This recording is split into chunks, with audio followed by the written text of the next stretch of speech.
Alright, we need to break down this topic, designing and developing assessments. First, let's talk about the table of specification or the TOS. What's its role in assessment design? The TOS is like a blueprint for test construction.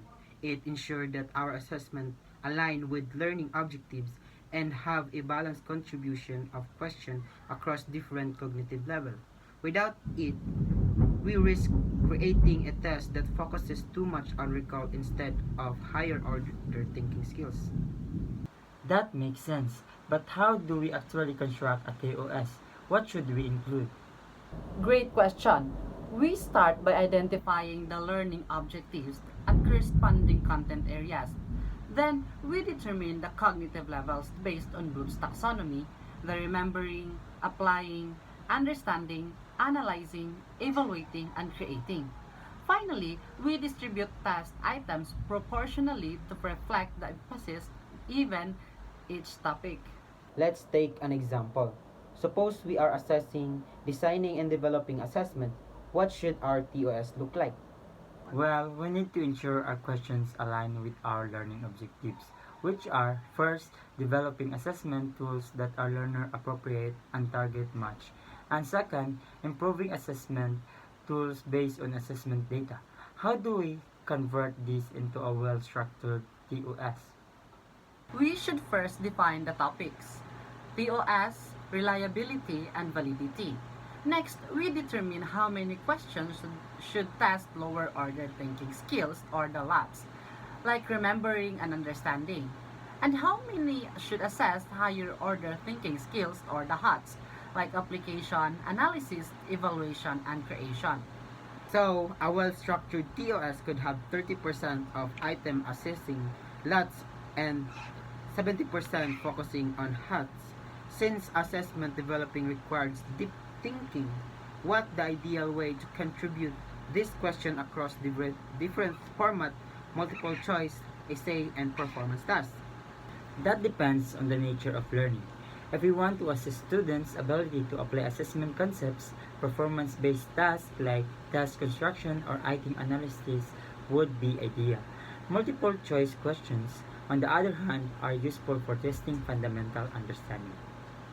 Exactly. Now, let's connect this to reliability. How does TOS contribute to test reliability?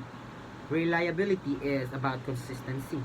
If we construct tests using a well-designed TOS, we ensure a balanced and fair assessment. This prevents situations where some topics are overpresented while others are barely tested. Inconsistent testing leads to unreliable results. That means if students take the same test at different times or under different conditions, their score should remain stable. But reliability also depends on the type of reliability measure we use.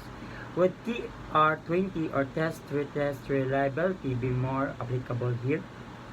Good question. KR20, or also known as the Coder-Richard Formula 20, is best when we have a binary scoring system or it's just right or wrong answer.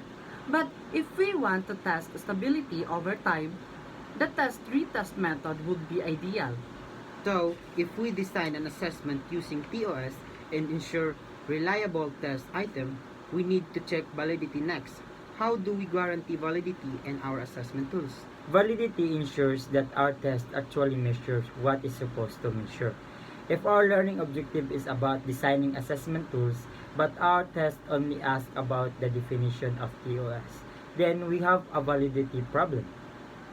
That's why we have different types of validity: content validity, construct validity, and criterion validity.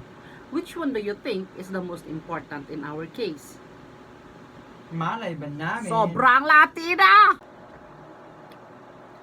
Content validity is crucial because we need to make sure our test covers and intended learning objectives. If we forget to include questions on validity and reliability while assessing assessment design, our tests lack content validity. Lubat mo.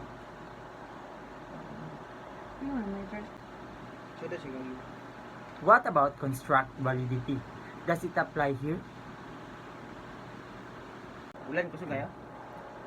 Yes, construct validity ensures that our test actually reflects the theoretical concept we are measuring.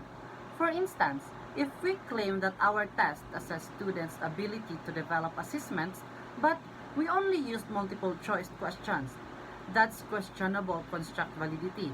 We might need performance-based tasks instead. Nagyam na karon pero mag-ilis ta. That's a good point.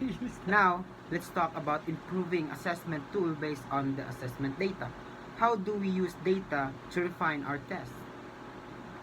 Ano siya, declination pa. Item analysis. Item analysis helps. If a test item has a very high difficulty index, meaning most students get it wrong, it might be too hard or unclear. On the other hand, if almost everyone get it right, it might be too easy. Where discrimination index comes in. If high-achieving students and low-achieving students perform the same on a question, the items might not be distinguishing students' ability. But how do we ensure our revised test remains reliable and valid?